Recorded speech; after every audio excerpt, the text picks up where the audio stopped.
Hello students, देखिए RPSC school व्याख्याता परीक्षा की तैयारी जो स्टूडेंट्स कर रहे थे उनके लिए बहुत ही विशेष सूचना है। आरपीएससी के द्वारा 20 दिसंबर को एक नया सिलेबस जारी हुआ है। अगर आप आरपीएससी की वेबसाइट पे जाएंगे, ऑफिशियल वेबसाइट पे, तो आप वहां पे देखेंगे कि अलग अलग विषयों के सब्जेक्ट वाइज जो है नए सिलेबस अपडेट कर दिए गए हैं।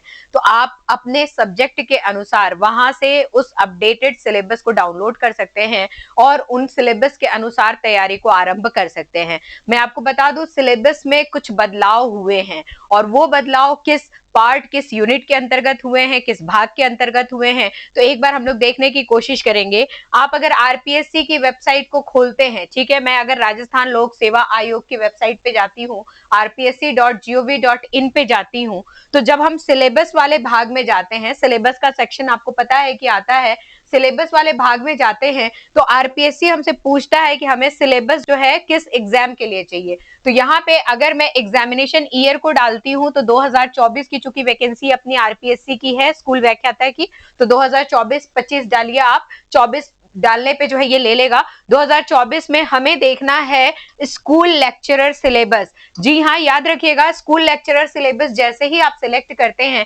यहाँ पे एक स्कूल एजुकेशन का सिलेबस डिस्प्ले होता है और एक संस्कृत डिपार्टमेंट का आता है। तो संस्कृत वाले में नहीं जाना है, हमें स्कूल एजुकेशन, चूंकि स्कूल व्याख्याता की तैयारी हम लोग कर रहे हैं, तो स्कूल एजुकेशन का जो सिलेबस है उसको यहाँ पे कहीं ना कहीं सर्च करना है। इसको यहाँ पे 2024 और स्कूल लेक्चरर स्कूल एजुकेशन को आप सेलेक्ट करके जब आगे प्रोसीड करते हैं, तो जी हाँ, जब आप प्रोसीड करेंगे तो आप देखेंगे यहाँ पे क्लियरली आरपीएससी द्वारा ये चीजें मेंशन आ रही हैं। रिलीज डेट की बात मैं करूं तो 20 दिसंबर 2024 को एक नया सिलेबस रिलीज हुआ है, सिलेबस फॉर स्कूल लेक्चरर। जैसा कि मैंने आपसे कहा कि हमें ध्यान रखना है कि हमें स्कूल एजुकेशन के सिलेबस को डाउनलोड करना है। 2024 का ये सिलेबस है। यहाँ पे सबसे पहले नंबर पे फिजिकल एजुकेशन का है। इसी तरीके से आप आगे बढ़ेंगे तो अलग अलग सब्जेक्ट्स जैसे हैं, केमिस्ट्री है, फिजिक्स है, होम साइंस है, ये अलग अलग सब्जेक्ट्स के सिलेबस आपको दिखेंगे और इसी के साथ कॉमन पेपर का सिलेबस भी आपको दिखेगा। जैसे आप यहाँ पे देख रहे हैं, पेपर सेकंड लिखा हुआ है। कौन सा पेपर सेकंड है, किस विषय का? तो ये है फिजिकल एजुकेशन का। तो सब्जेक्ट्स के नेम के साथ पेपर सेकंड लिखा होगा। अगर पेपर 1 के सिलेबस को आपको देखना है तो पेपर 1 का सिलेबस भी आपको यहाँ पे दिखेगा। यहाँ सब्जेक्ट नहीं, यहाँ पे जनरल स्टडीज लिखा होगा, यहाँ पेपर 1 लिखा होगा। तो आप दोनों सिलेबस को देख सकते हैं, दोनों ही भाग में चेंजेस आपको मिलेंगे। ठीक है, मैं आपको बता दूं, दोनों ही भाग में चेंजेस आपको मिलेंगे। अब किस भाग में ये चेंजेस हुए हैं, तो जी हाँ, मैं आपको बताऊं, जो साइकोलॉजी वाला पार्ट था, जो सब्जेक्ट के अंदर हम यूनिट 4 का अध्ययन कर रहे थे, ठीक है, जो पार्ट 4 था भाई, पार्ट 1 हमारा जो हायर सेकेंडरी लेवल का सिलेबस है वो है।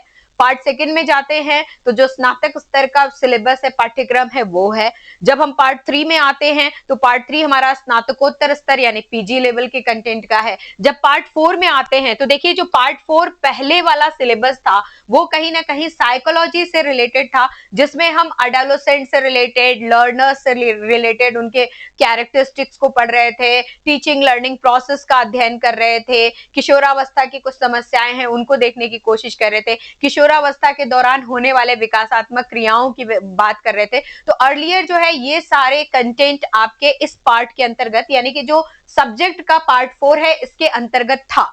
लेकिन अभी जो साइको वाला पार्ट है, यानी मनोविज्ञान से रिलेटेड जितने भी टॉपिक्स हैं, वो सारे टॉपिक्स आपके फर्स्ट पेपर में डाल दिए गए हैं मैनेजमेंट के साथ, एजुकेशन साइकोलॉजी के रूप में। तो साइकोलॉजी हमारी पूरी तरीके से फर्स्ट पेपर में गई। अब यहाँ पे हमें क्या पढ़ना है, तो देखिए पार्ट 4 के अंतर्गत हमें pedagogy, teaching learning material, use of computer and information technology in teaching learning, ये पढ़ना है।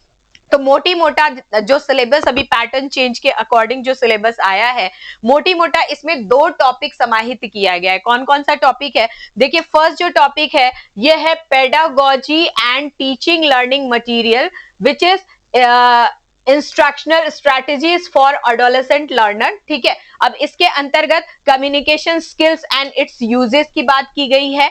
टीचिंग मॉडल्स हमें पढ़ना है, advance organiser, concept attainment, then information processing, inquiry training. ये नए नए आपके जो है चैप्टर्स या यूं कह लीजिए कि नए नए टॉपिक्स ऐड हुए हैं। देन थर्ड नंबर पे आते हैं तो preparation and use of teaching learning material during teaching, ये आपको पढ़ना है। और फोर्थ नंबर पे कोऑपरेटिव लर्निंग क्या होता है, इसको पढ़ना है। तो जो टॉपिक्स है वो टॉपिक्स काफी हद तक यहाँ पे चेंज हुआ है। अब यहाँ पे हमें साइकोलॉजी से रिलेटेड चीजें नहीं पढ़नी है, बल्कि चूंकि हम लोग जब पढ़ाने जा रहे हैं तो 11th और 12th को, जब फर्स्ट ग्रेड के बच्चों की बात करते हैं तो जो हमारा बेसिक इंटरेक्शन है वो 11th और 12th के स्टूडेंट्स के साथ है। तो 11th और 12th के स्टूडेंट्स जो है हमारे एडोलेसेंट्स बिल्कुल उस एज में प्रवेश कर चुके होते हैं, कर रहे होते हैं। तो उन सबके साथ किस तरीके से टीचिंग, सीखने सिखाने की प्रक्रिया हमें अपनानी है। तो सीखने सिखाने का प्रोसेस क्या होना चाहिए, सीखने सिखाने की क्रिया को किस तरीके से हम लोग फॉलो अप करेंगे, उसमें क्या क्या क्रियाएं उपयोग में लेंगे। तो बेसिकली इससे संबंधित आपके कंटेंट यहाँ पे डाले गए हैं, इसीलिए इसका नाम पेडागोजी रखा गया है। ठीक है, इसका नाम क्या रखा गया है, पेडागोजी रखा गया। तो फर्स्ट पार्ट हमारा पेडागोजी से रिलेटेड है और सेकेंड पार्ट हमारा कंप्यूटर के एप्लीकेशन और इंफॉर्मेशन टेक्नोलॉजी के एप्लीकेशन के ऊपर है। तो जब सेकेंड पार्ट के ऊपर हम लोग आते हैं तो सेकेंड पार्ट है use of computer and information technology in teaching learning, किस तरीके से हम इसको प्रयोग में लेंगे। तो कॉन्सेप्ट ऑफ आईसीटी क्या होता है, हार्डवेयर क्या है और सॉफ्टवेयर क्या है, ये हमें जानना है। सिस्टम अप्रोच क्या होता है, ये हमें समझना है। और तीसरे नंबर पे कंप्यूटर असिस्टेड लर्निंग क्या होता है और कंप्यूटर एडेड इंस्ट्रक्शन क्या होते हैं, ये इनके बारे में हमें अध्ययन करना है। तो कुल मिलाकर के पार्ट सेकेंड के अंतर्गत हम लोग देखें तो 3 टॉपिक्स जो है वो इंक्लूड किया गया है। ठीक है, पार्ट सेकेंड के अंदर जो है वो 3 टॉपिक्स है। पार्ट 1 के अंतर्गत हम लोग जाते हैं तो पार्ट 1 के अंतर्गत 1, 2 एंड 3 एंड 4 टॉपिक्स जो है यहाँ पे आपको दिख रहे हैं। तो इस तरीके से ये मेजर चेंज आपका जो सब्जेक्ट वाला पार्ट है जो 150 क्वेश्चन का आता है, सेकेंड पेपर जिसे हम लोग कह रहे हैं, उस सेकेंड पेपर के अंतर्गत मैं फोर्थ पेपर की बात कर रही हूँ, फोर्थ यूनिट की यानी चौथे भाग की बात कर रही हूँ। और इसी तरीके से जैसे कि मैंने आपसे कहा फर्स्ट पेपर के अंदर भी आप जाएंगे तो साइकोलॉजी वाला पार्ट जो मैनेजमेंट वाला हिस्सा था उसमें साइकोलॉजी के कुछ टॉपिक्स ऐड हुए हैं, तो आप वहां जाकर के उनको अच्छी तरीके से देख सकते हैं। आरपीएससी के साइट पे आप जाएं, rpsc.gov.in पर जाएं और डिटेल सिलेबस आप फर्स्ट पेपर का भी और अपने सब्जेक्ट का भी डाउनलोड करें और इस तरीके से आप फोर्थ यूनिट की तैयारी को क्या करें, आरंभ करना स्टार्ट कर दें। मैं आपको बता दूं फोर्थ पार्ट जो है आपका सब्जेक्ट के अंदर जो है, साइकोलॉजी वाला नहीं, सब्जेक्ट के अंदर ये जो है pedagogy teaching learning material plus इसके साथ use of computer and information technology, ये वाला जो भाग है सब्जेक्ट के साथ वाला भाग है, स्पेशली हमारे यहाँ इसका बैच शुरू होगा। ठीक है, इसका बैच शुरू हो रहा है। ये बैच आपका ऑफलाइन भी मिलेगा और इसको हम ऑनलाइन भी आपको प्रोवाइड करेंगे। मैं खुद ये दोनों भाग पढ़ाऊंगी, अच्छी पकड़ है मेरी, बहुत अच्छे तरीके से आपका कॉन्सेप्ट क्लियर करके ये भाग आपका कंप्लीट करवा दूंगी मैं। तो इसका बैच आपको अवेलेबल मिलेगा, जब भी आपको ज्वाइन करना आपको इन्फॉर्मेशन मिल जाएगी। नया बैच हम लोग शुरू करेंगे क्योंकि नया कंटेंट नया मटीरियल है, नए तरीके से हम लोग इसको शुरू करेंगे, तो इन्फॉर्मेशन आपको मिल जाएगी। आप ऑफलाइन ऑनलाइन जिस तरह से भी ज्वाइन करना चाहें आप बैच को ज्वाइन कर सकते हैं। इसी के साथ साथ मैं आपको इन्फॉर्म कर दूं कि स्कूल व्याख्याता, भूगोल और गृह विज्ञान दोनों ही विषयों की कक्षाएं ऑनलाइन भी अवेलेबल है, ऑफलाइन भी इसका बैच स्टार्ट हो चुका है। जो बच्चे ऑफलाइन आकर के ज्वाइन कर सकते हैं, मैं पहले भी कह चुकी हूं कि ऑफलाइन क्लास का कभी कोई विकल्प नहीं हो सकता। फिजिकल क्लासेस जो होती हैं जहां आप और हम आमने सामने होते हैं, जितने सकारात्मक तरीके से आपकी समस्याओं का समाधान होता है और जितने तेजी से आप वहां पे सीख पाते हैं, ऑनलाइन में ना आपकी उतनी तेजी सीखने में होती है और ना ही हमारी तेजी उतनी समस्याओं को समाधान करने में होती है, क्योंकि हम आमने सामने नहीं है। ना आप हमें अप्रोच कर पाते हैं ना हम आपको अप्रोच कर पाते हैं, और अप्रोच अगर करते हैं तो बीच में जो मीडियम है, जो माध्यम है, वो माध्यम ऐसा होता है कि वो कभी कभी टलता है, और टलता है तो दिमाग से वो चीजें जो कि जिसके लिए क्यूरियोसिटी हमारी बनी होती है, वो क्यूरियोसिटी कहीं ना कहीं थोड़े टाइम के बाद खत्म हो जाती है। जबकि हम आमने सामने होते हैं तो क्यूरियोसिटी के अकॉर्डिंग सामने के सामने जो है वो सारी चीजें बिल्कुल क्लियर हो जाती हैं। तो जो उसका इफेक्ट होता है, जो उसका प्रभाव होता है टीचिंग लर्निंग के अंतर्गत, सीखने सिखाने के अंतर्गत, वो कहीं ज्यादा होता है ऑनलाइन पढ़ाई करने से या ऑनलाइन लर्निंग से। तो अगर आप ऑफलाइन आ सकते हैं, डेफिनेटली आप आइए, क्लासेस बिल्कुल स्टार्ट है, आपको क्लासेस मिल जाएंगी।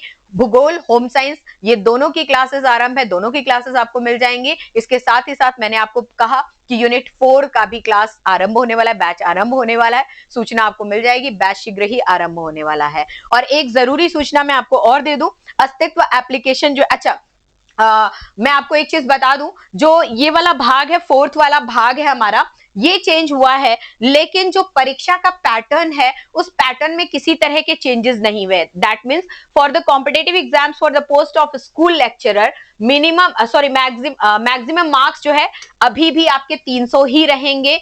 3 घंटे का आपको पेपर का समय मिलेगा। टोटल 150 क्वेश्चन होंगे। 150 क्वेश्चंस में से 120 आपके जो है वो सिलेबस से होंगे, आपका सब्जेक्ट होगा, ठीक है, सब्जेक्ट से होगा। और 30 क्वेश्चंस जो है आपके कहां से होगा, तो ये जो यूनिट 4 है या पार्ट 4 जो आप देख रहे हैं इससे होगा, ठीक है। Negative marking shall be applicable in the evaluation of answer for every wrong answer 1/3 of the marks.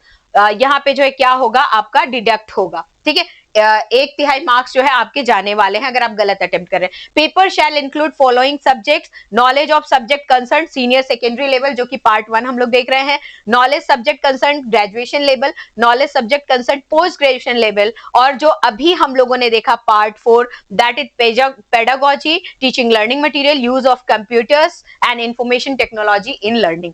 तो ये एज इट इज जो है, जो हमारा पैटर्न है, पैटर्न हमारा बिल्कुल सेम रहने वाला है। बस सब्जेक्ट के अंदर जो पार्ट 4 है या यूनिट 4 है उसके कंटेंट जो आपके पाठ्यक्रम जो है वो परिवर्तित हुआ है। जब आप पेपर फर्स्ट में जाएंगे तो पेपर फर्स्ट में भी आपका पाठ्यक्रम कुछ चेंज नजर आएगा। तो इन दोनों को जो है आपको मिला करके अब अध्ययन करना है, अलग अलग अध्ययन करना है। तो अलग अलग पेपर के लिए आप लोग अलग अलग तैयार करें, क्योंकि पेपर 1 में जो आप पढ़ रहे हैं दैट इज वो आपको क्वालिफाई करने के लिए पढ़ना है, लेकिन पेपर 2 के साथ जो ये पार्ट पढ़ रहे हैं आप, ये वाली चीज जो पढ़ रहे हैं, ये आपके विषय के साथ ऐड होने वाला है और इसी की मेरिट बन करके आपका फाइनल रिजल्ट आने वाला है। तो इसको हल्के में अपने को नहीं लेना है, ये अपने को काफी मजबूत करना है, ताकि अगर 120 में से कहीं हम थोड़ा भी किसी तरीके से कमजोर पड़े तो ये 30 नंबर या ये 30 क्वेश्चन यानी 60 नंबर जो है ये हमें ऊपर करने की कोशिश करें। तो इसको भी हमें थोड़ा मजबूत करना है। तो थोड़ा सा ध्यान रखेंगे, पैटर्न में कोई बदलाव नहीं है,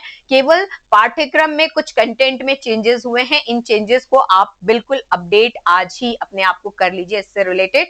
और अपडेशन के लिए आप चाहें तो फुल सिलेबस आरपीएससी की साइट से डाउनलोड कर सकते हैं, या फिर अगर आप व्हाट्सएप ग्रुप वगैरह में हमारे जुड़े हुए हैं, टेलीग्राम ग्रुप में जुड़े हुए हैं, हम वहां बिल्कुल शेयर कर देंगे इसको, तो आपको इजीली मिल जाएगा, आपको आराम से ये सिलेबस मिल जाएगा, ठीक है। इसी के साथ साथ मैं आपको बता दूं कि अस्तित्व एप्लीकेशन, जैसे कि मैं चर्चा कर रही थी, अस्तित्व एप्लीकेशन पे 2024 का महाबचत ऑफर चल रहा है। तो जो बच्चे फीस को लेकर के कंसर्न होते हैं, जो बच्चे अभी तक ये सोच करके नहीं कोर्स को ले पाए हैं कि उनके पास पैसे नहीं है, महंगा लग रहा था, सस्ता हो तब ले, तो मैं आपको बता दूं होम साइंस के जितने भी कोर्सेज हैं उन सब पे ऑफर है। नेट जेआरएफ की बात करें तो 6,999 में अब ये कोर्स आपको मिल रहा है। आरपीएससी कॉलेज लेक्चरर 7,500 में मिल रहा है। आरपीएससी स्कूल लेक्चरर का कोर्स 6,500 रुपए में है। उत्तर प्रदेश एलटी ग्रेड का कोर्स 2,999 में है। उत्तर प्रदेश टीजीटी का कोर्स 1,499 में है। और lab assistant, Rajasthan lab assistant home science subject की बात करते हैं तो 2,999 का ये कोर्स आपका आ रहा है।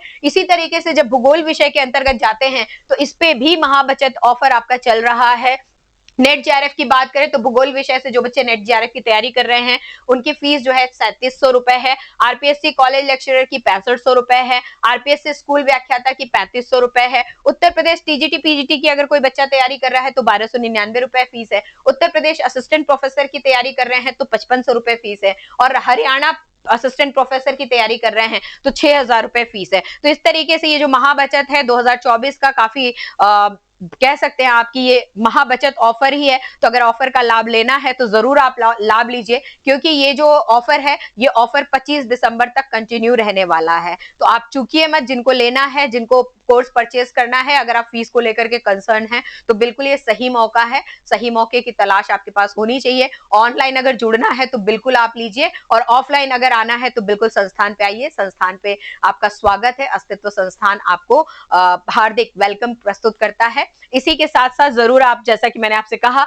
कि आरपीएससी ने नया सिलेबस जारी किया है, उनके वेबसाइट पे जाकर के, ऑफिशियल वेबसाइट पे जाकर के जो भी चेंजेस हैं, बदलाव हैं दोनों पेपर के अंदर, एक बार जरूर मिला लीजिएगा। रहिएगा। मिलते रहेंगे फिर इसी तरह के वीडियोस के साथ, कुछ नई जानकारी के साथ जो आपके लिए बहुत उपयुक्त होगी, क्योंकि इस तरह की जानकारी अभी तक किसी ने आपके साथ साझा नहीं की। मुझे ऐसा नहीं लगता कि किसी ने साझा की है, लेकिन मुझे ये जानकारी कल ही हो गई थी। बहुत सारे स्टूडेंट्स मेरे टच में हैं जो अदर कहीं से किसी सोर्स से नहीं जानकारी प्राप्त कर पाते हैं, तो मेरी नैतिक जिम्मेदारी बनती है कि मैं उनको ये चीज बताऊं, क्योंकि ये छोटी बात नहीं है, ये बहुत बड़ी बात है जो चेंज हुआ है। ये बहुत बड़ा बदलाव है। 30 क्वेश्चन का जो है वो हेर फेर इधर से उधर हो गया है, तो ये सिलेबस के लिए बहुत बड़ी चीज है। तो आपके सामने मैंने ये प्रस्तुत किया। आगे भी कुछ इस तरीके की कोई सूचना होती है तो मैं जरूर आपके सामने उपस्थित होते रहूंगी। तब तक के लिए आप हमेशा की तरह स्वस्थ रहें, मस्त रहें और जबरदस्त रहें। Bye, take care.